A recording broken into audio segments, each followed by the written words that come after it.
Bonsoir, je pense que vous portez très bien là où vous êtes. Eh bien, nous allons continuer avec notre démonstration. Ici, nous sommes en train de vous montrer l'importance de la complétude des tags dans la base de données OpenStreetMap. Nous allons par exemple prendre le cas ici où ici nous sommes dans la ville de Bunia en RDC.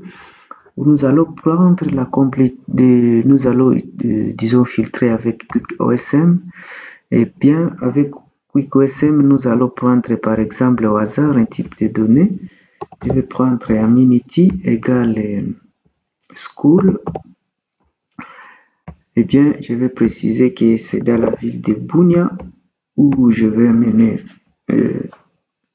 mon filtre.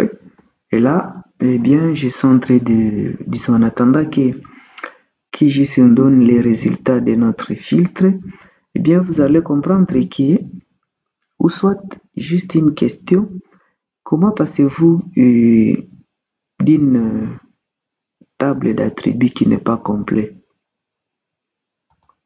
pardon. Comment vous passez de ça pour vous, cartographe, une table d'attributs qui n'est pas complète, pardon.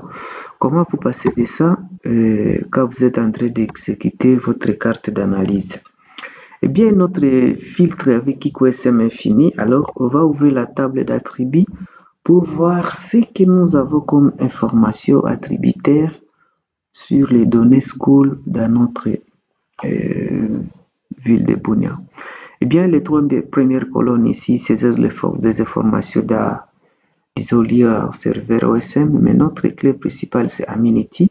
Et bien, vous constatez qu'elle est complète. La colonne elle est complète parce que c'est school. C'est ce qui nous a facilité à faire les filtres. Mais nous allons essayer d'attirer notre attention sur la colonne opérateur. Vous constatez avec moi que la colonne opérateur n'est pas complète. On a juste complété les 8 ici, voilà les 8. On a complété seulement 8 informations sur l'ensemble de 89 écoles que nous avons collectées dans la ville de Bunia. Alors, comme inconvénient, on ne sait pas, à part les 8 ici, on ne sait pas ces autres écoles ici, si c'est le type d'opérateur, si c'est qui. On ne sait pas si c'est l'opérateur c'est une école protestante, on ne sait pas si l'opérateur c'est une école musulmane, on ne sait pas si l'opérateur c'est juste une école d'apprentissage, on ne sait pas, on ne sait rien vraiment. Tout simplement parce que nous n'avons pas renseigné ces informations. Donc, les tags ne sont pas complets. Il fallait se rassurer que toutes ces informations sont là. Alors, vous voyez, par exemple, on peut revenir ici sur l'opérateur type pour voir si c'est aussi complet. Voilà.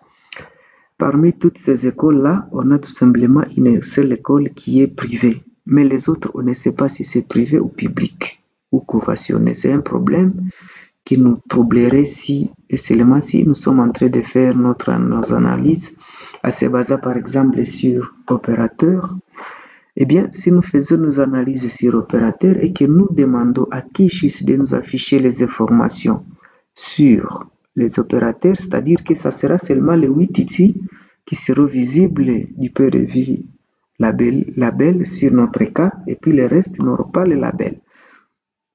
Ou soit si nous basons notre symbologie sur, notre symbologie sur la colonne opérateur et que par exemple nous disons que nous allons introduire la symbologie par catégorie, et bien si nous catégorisons la couleur du point de vue opérateur, c'est-à-dire qu'il y aura d'autres zones, d'autres écoles qui ne seront pas carrément visibles sur la carte parce qu'ils n'auront pas de formation. D'où la complétude de données attributaires est très importante pour nous faciliter les analyses, même la représentation ou la visualisation des données sur une carte.